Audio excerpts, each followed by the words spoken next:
Welcome to the Tough Fish Show. I am so excited to bring to you Jennie Nash. Jennie, thank you so much for being on the show. Thanks for having me. It's fun to be here. I'm so glad you are. And I would love for you to start with how did you get into writing? Oh gosh, I got into writing in fourth grade. We had a class assignment for we were making a book. It was a cardboard cover with crinkly paper that we ironed onto it, and we were allowed to make submit poems for this book. And my father was a writer. He was a professor, and he used to sit at the far end of our house. He had this fabulous typewriter. It had this great sound, and clack clack clack clack clack. And I had this really intuitive sense of what he was doing. That he was making something to go out into the world for other people to read. And I just loved everything about that idea that a writer writes alone, but that they're writing for other people and they're out there somewhere. And so I submitted all the poems to our book that we made. I think half of the book was mine. And that's where it all started. I always wanted to be a writer, and I made that path. I was an English major.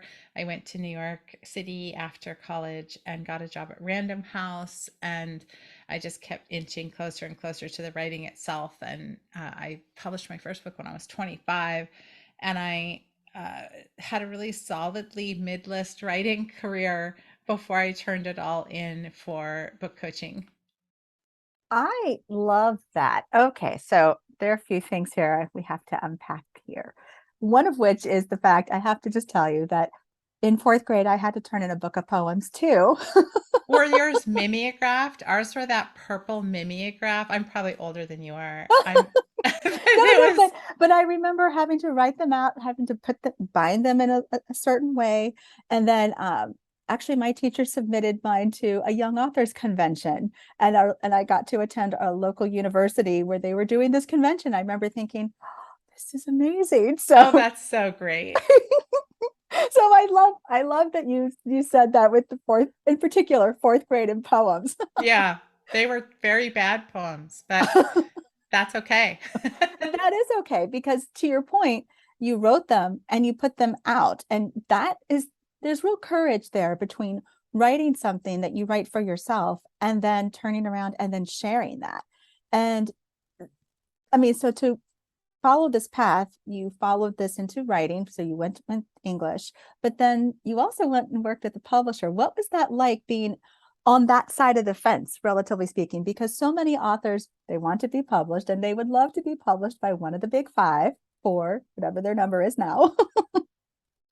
Yeah, it was incredible training for so many reasons. I'm 58. I just turned 58 years old. And when I started at Random House, authors were still turning their work in on paper. And the computers were there, but we would type the text into the computer. Or sometimes we'd get a floppy disk. It was really the beginning of that change in the industry. And so I was there at a time when there were stacks and stacks of actual manuscripts in the room, and that visceral sense of uh being pulled from the slush pile was something I actually experienced. Because there were it just was so physical, how many pages, how many books. And the other thing that really has stayed with me is how terrible so many of the submissions were. And even as a young brand new worker out in the world, I could see that people would scribble their cover letter on a ripped out piece of paper with coffee stains on it.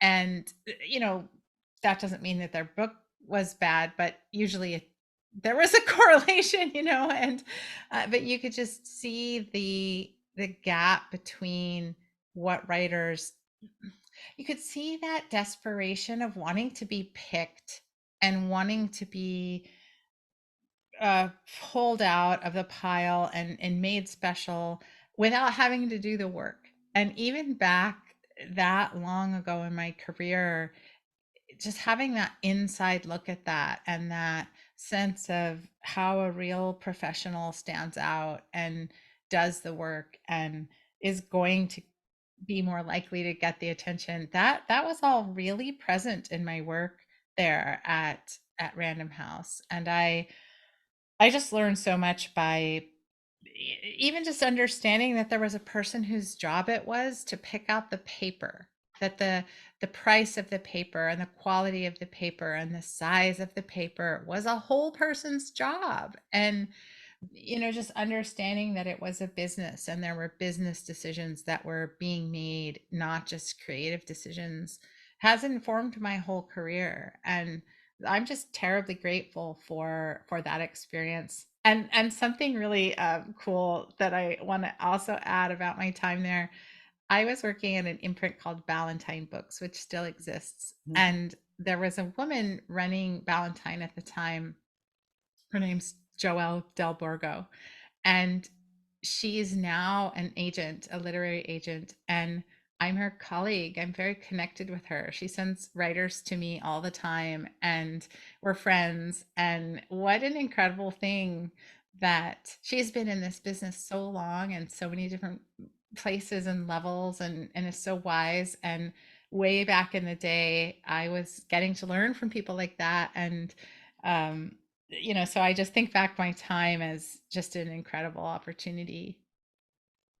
Absolutely. Absolutely. And I would imagine that basically this whole experience that you had between one, starting with a book of poems, English major, this Random House experience, just all of what went into it. And to your point, the level of detail, we're talking of, to your point, the weight of the paper, the color of the paper, all of that matters. There are some nuances like that really can set a tone for the book just because you've changed the color of the paper even. And I love that. I think that that's amazing. There are a couple of books that are coming to me in particular that I'm thinking of where just that paper change set a tone. It's a book called Asylum. And that book in particular that I'm thinking of, the paper is slightly darker. It's not it's beautiful though. It is perfect for this book just because it sets a tone that goes, ooh, there's a nice little creep factor happening, and it makes you feel that a little bit more. So I love that you specifically called that out. So how all of those pieces though came into play, I'm sure they showed up in the books that you've published, that you have written. Would you talk a bit about that transition of going from being a writer in one house, going to a publishing house, and then publishing your own works? Yeah, I mean I always wanted to be the one doing the writing, and I recognized that working for other writers was not that. And there's a lot of people in publishing that get into it because they love books and they love writers and they love that whole world and they want to be part of it. And I was certainly one of those people, but I did want to be the writer, and I moved in that direction. I actually moved and started working at a magazine. It was a Slick City magazine called New York Woman. That was an incredible training ground as well. Producing a magazine, you're just constantly having to come up with a new story and write to a word count. That training was so valuable to me. We were constantly cutting work to fit into it. Was a very beautifully designed magazine. It won all kinds of design awards. So our design usually came first, and they would dictate how long an article should be. Sometimes they would even dictate what the first letter should be of the article because they wanted a very large font letter on the page. So I got this design training and this sense of a story not being terribly precious, which I think is very helpful. And I began writing for the magazine. I did the table of contents. Like I wrote the summaries of the different articles, and I would write the captions of the pictures, and I began to just get my feet under me as a person who put words on the page that were being published. So I became closer to the writing with that move to the magazine. And during that time I wrote an article, it was an essay about getting married, and we had a lot of incredible writers working for us at the time. And one of the one of the writer's agents asked if I was interested in writing a book. And I mean, I was 25 years old. I didn't have to do anything. It just fell into my lap, which is not very useful to most people, right? Because it doesn't work like that for most people. But that was how my first book was published, and I just kept rolling with the books. And like I said, I became a solidly mid-list writer, which is kind of a terrible place to be. um, it's a place everybody wants to get. They're all trying to get into that space, but when you are in that space and can't get out of it, it's hard to make a living as a writer, and that's really where I found myself. I I can understand that. And you also wrote in multiple genres. Did that help, or did that further feel like in a box almost? I mean, I almost what I'm hearing is that you did get out of that quandary, if you will. But I also know that you wrote multiple genres. So was it one genre, then you moved to another, and that enabled some expansion because there were multiple places? I mean, when I think about it now, I just was so naive. I was writing the books that were on my heart, which is what writers do. And when I say I was naive, that's not a way to make a career. That you have to be savvier than that. You have to be more strategic than that. And a perfect example is I wrote a book called Raising a Reader, and I wrote it for two reasons. It came after a book that I wrote on having breast cancer, and I did quite a lot of public appearances and touring and speaking about breast cancer, and I didn't want to be cancer girl. So my strategy was to write a book not about cancer, which is not a great idea to like to as a career strategy. Um and so that was one of my primary motivators, and then I was just very interested in this idea. I had two children, and they were I was so desperate for them to be readers. I felt that reading, as everything depends on reading. I still feel that way. And I I was a little obsessive about getting them to read. And it was, I read to them every night, and went on trips to the library, and it was just this whole way of living that I was immersed in, and I wanted to capture that in a book because I thought it was interesting. So that was another not advisable way to approach a book. So I'm going to write a book that's not about cancer, and that is something that I just find interesting. I never stopped to think about who my reader was, what they might want out of this book. Why would somebody else come to this idea? What could I offer them through my story?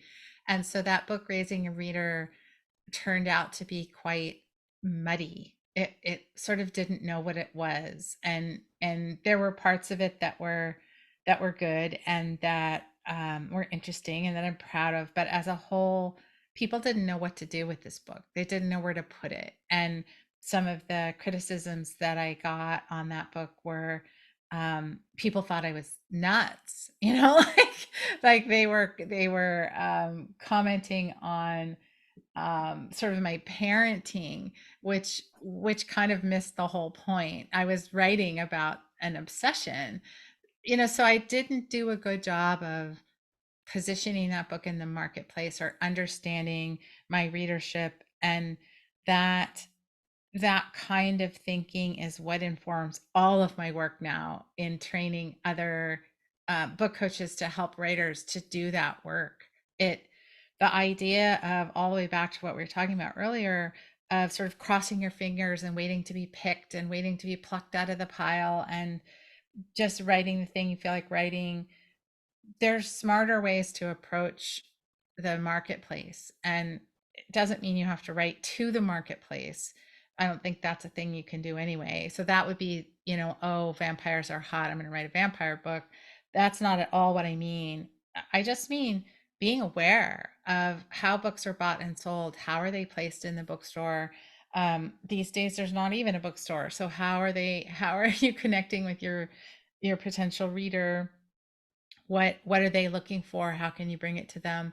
All those questions were ones that I did not answer in my work. And so my diversification, to answer your actual question, into many different genres was more from, oh, I just want to write that book. I just That's just a thing that interests me. And I suppose that can work for some people, but it um I was never going to get out of the mid list doing that. I just don't think I would have. So my my writing career really stalled out because of my lack of strategic thinking.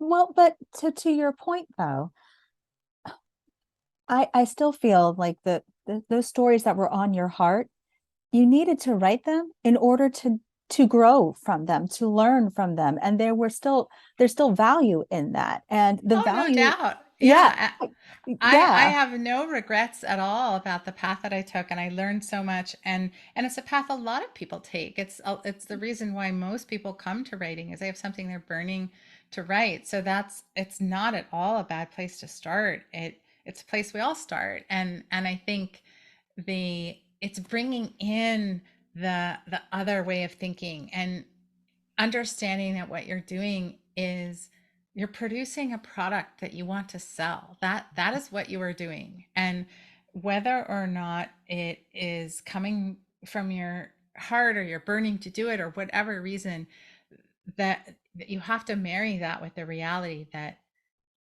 book publishing is a big business, and it is a business, and the writers are producing things, and people are making money, and that you have to, I think, bring the two kinds of thinking together. Those are the books that in my mind, I mean, I can give an example. I just finished reading Oliver Berkman's book, 4,000 Weeks.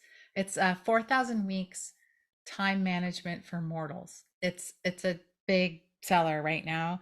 And it's just incredible book about, it's not really about time management.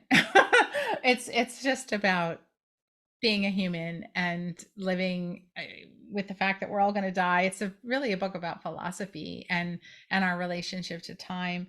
And and this book does exactly what I'm talking about. It's clear that this is a topic that the author has lived with and thought about and studied and contemplated and feels enormous passion for, writes beautifully about, but also was so aware about the market for books on productivity and time management. And he cites a lot of the books that would be considered his competitors, and he positions himself in such a way that he knows we've all read those books and we've all dog-eared those books. And so he's really speaking to the moment, and he's speaking to exactly where his reader is.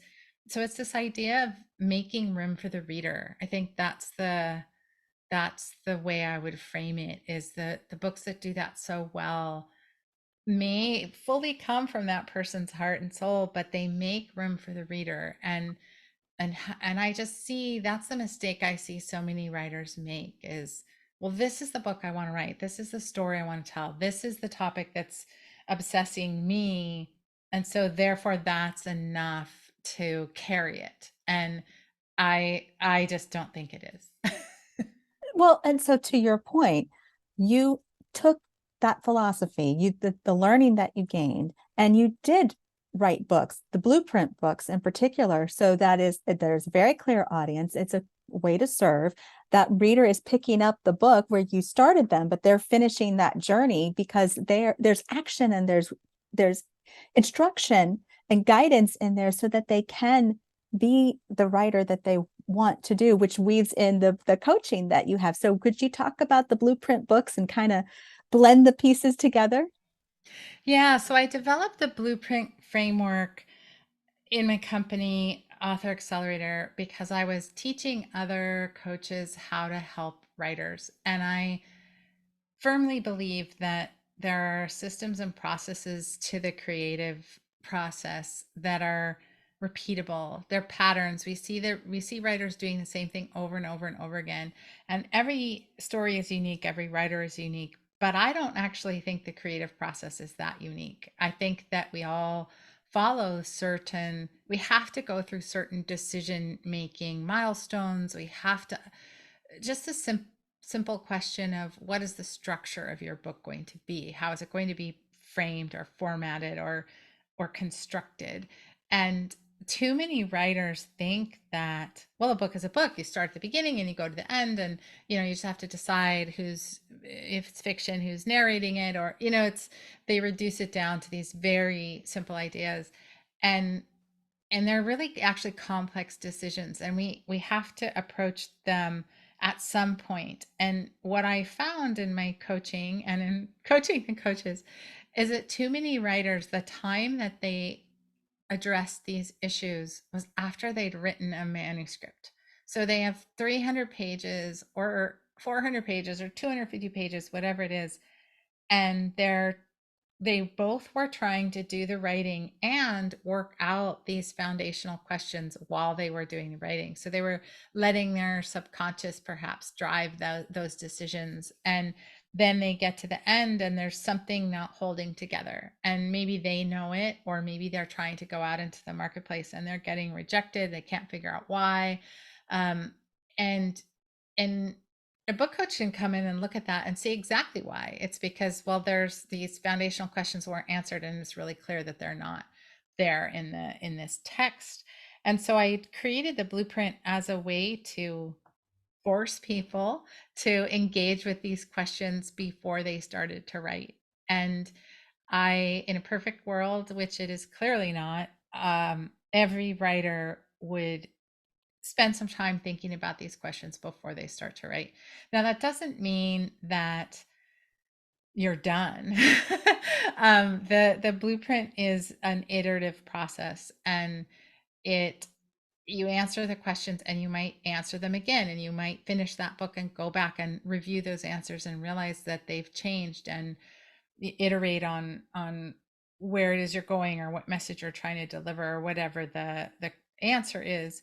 But the idea of making conscious these questions and answers and being intentional about them, and that blueprint framework is one that I use daily with clients, and the coaches I train use daily with their writers. And um, it has become a really powerful process that is easy to learn and teach.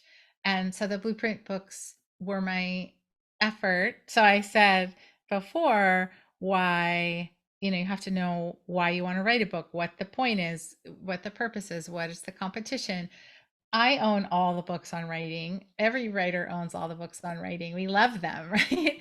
And I love all the books on writing too. And so I really had to do the blueprint work on the blueprint books. Why would somebody need this book? What other books would they have read?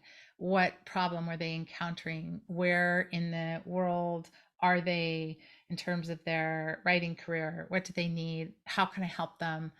Really understanding those questions and getting them solid so that these books could be helpful.